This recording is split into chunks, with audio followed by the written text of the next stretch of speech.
Welcome back to another Spirit Island video. In this video, we'll be covering Many Minds' board selection. This is the fourth video in my Many Minds guide. If you have not seen the previous videos, definitely give those videos a look. So I have three tiers here. I have S tier, A tier, and B tier. And really, it doesn't matter which board you're picking.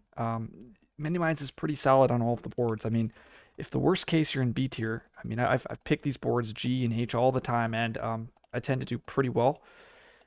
It's just the higher the tier, just the more options you'll have and the better overall position you'll have. So, with that being said, board E is the best board that you're looking for, and this is just classic solo and just board E shenanigans. Just the fact that you can easily cut off your E8 and E6 when you get rid of your town on E7, and then you also have very nice Dahan.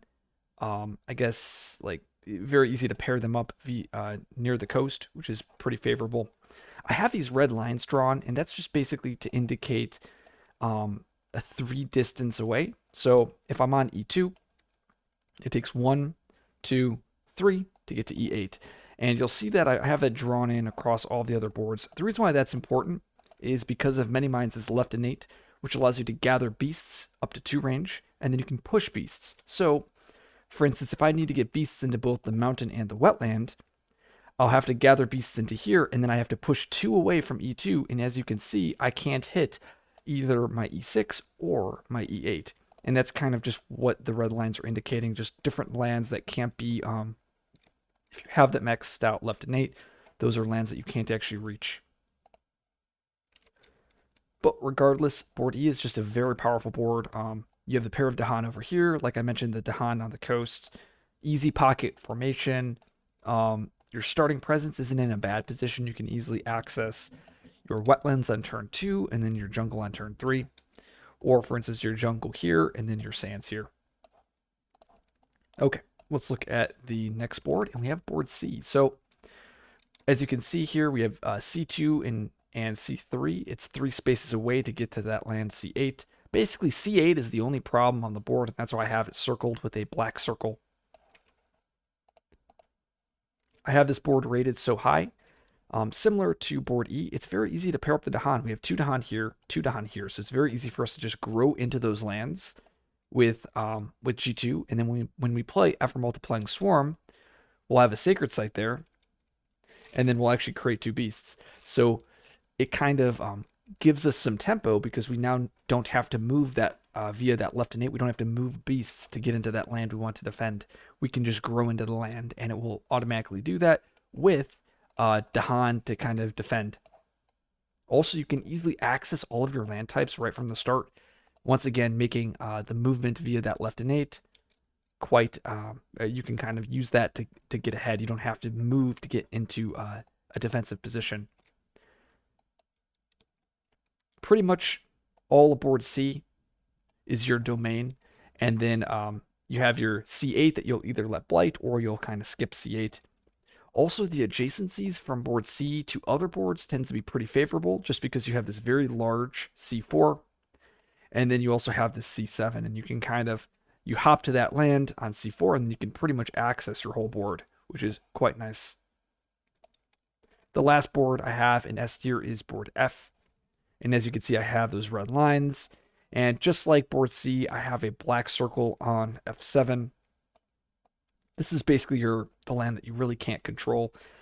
Board F has slightly worse positioning than board C, but it's not that bad. Pretty much I try to ignore my land F7, and I like to have a centralized area on F5. And from F5, you can pretty much hit your entire board. It's very, very nice adjacencies. In addition, adjacencies from other boards, if they hop to F4, you can access pretty much your whole board when you're trying to relay beasts onto your board, which is very nice. Also, moving your Dahan on F5, you could very easily move your Dahan from F5 via guide. I think I gotta bring up the card here. There we go. And you can move that Dahan from F5 into F3, and you can kind of pair them up here on F3, or you can move them to F1. So,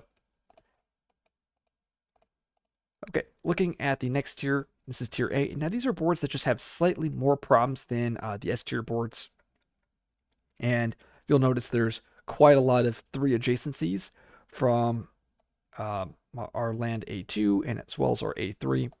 In addition, we have a Dahan that starts in our city land with the disease. So if you're not actively moving this Dahan out, there's a chance that we could lose a Dahan to Grub Toll or a bad disease event. So having a Dahan here in A2 into that disease land makes this Dahan a liability. In addition, your Dahan on A6 is kind of awkward. We can use Guide to kind of pair up the Dahan, but like if we want to like pair up the Dahan onto A1, you really can't do that with your Dahan from A6 as well as your Dahan on A2. So they're just kind of awkwardly placed. In addition, your town on A8, when this land comes up and if it builds a city, cities are very difficult for many mines to get rid of. Ideally, you would want cities to be on your inland lands. Well, on A8, it's a city right on the edge of your board, or not inland lands, coastal lands. But on board A, that city is on an inland land, and this is likely touching other boards. And once the city gets plopped down there, there's no way to basically remove it until the mid end game with a heavy hitting major. Once again, I'm not saying board A is a terrible board for many minds. It's still pretty solid. It's just there's a lot of flaws. Oh, so one last flaw. Not that I'm reminding myself. You have this awkward A7 land, and it just covers your whole board when you're trying to get beasts onto your board from adjacent boards and basically jumping onto A7, and then they would have to jump onto like your A5. It's just very clunky. The fact that this land covers just a huge chunk and it's only adjacent to really one inland land. If you look here, a lot of these other edge lands, they're adjacent to just so many lands, so it's very easy to kind of get Dahan inland, or not Dahan inland, Beasts inland. Well, here on board A, there's just an extra hurdle that you'll have to cross. Looking at board B, it has, I guess, a little bit fewer 3 distance away lands than board E, but I kind of rated it a little bit lower. And mainly it's just the Dahan are just kind of awkwardly placed. Like you have a Dahan here on A7, Dahan here on B1. You pretty much have to bring this Dahan from B7 to B1. You then have this awkward town here that's kind of adjacent to your inland lands, and it's fairly challenging to move that inland as well as set up proper defense. For instance, if wetlands is coming up, we need to get Dahan into this B1, which means we aren't able to kind of push that town out of B6. I don't think this board is that bad. I think it's probably better than board A. I've actually have a lot of mini mines games on board B, and they tend to be pretty successful. But there's just, like I said, the fact that there's these Dahan position is slightly awkward, and this town here is why I put it in A tier. Lastly, we have B tier. These are your weakest boards. We have both Horizon boards, board G and board H. And the main reason with both of these boards is there's just so many, like the lands are so small. There's just so many increased adjacencies that you have to cross when maneuvering beasts and moving beasts and carrying Dahan. You'll notice this when you play these boards. It's just really awkward. A lot of the original 6 boards, it's fairly fluid when maneuvering your beasts across. While here, it's like, okay, I have to move my beasts to the wetlands, and then I can move them over here to the jungle. It's just very awkward. And maybe I'll be able to get some games in to kind of show you just how awkward it is. And it's not like you're going to instant lose the game, right? Because you're picking board G and your many mines. It's just, it's going to be a little bit more awkward than it would be if you're playing on board E or board C. Same thing with board H. You also have this really awkward H4 land and a really awkward H3 land. Like usually you want to pair up your lone Dahan, and pairing up these 2 Dahan is fairly awkward because if you do that, well, look, now you have 2 empty coastal land, and ideally you want to be able to have 2 sets of Dahan on the coast. Like for instance, here and here, it's very easy. If you want to pair up on board H, usually you don't want to take these Dahan here and pull them into here. Usually you want to pair up both lone Dahan.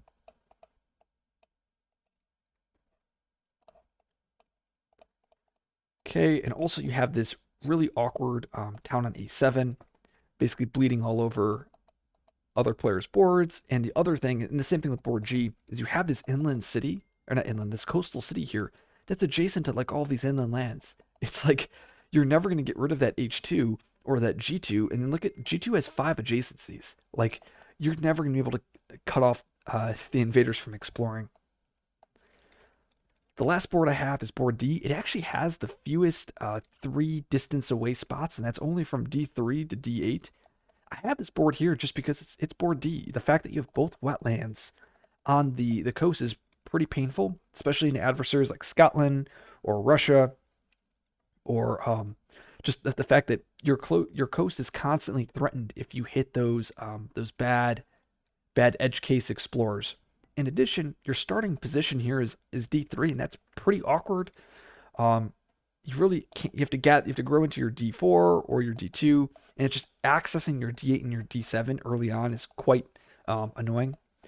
And then lastly, you have that one Dahan in that disease land, which makes you susceptible to getting killed by disease events like Grim Toll, stuff like that.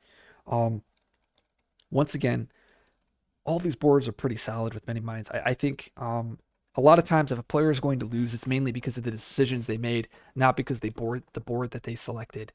I think that concludes this video. In the next video, we'll be talking about combos. I'll see you guys in the next video.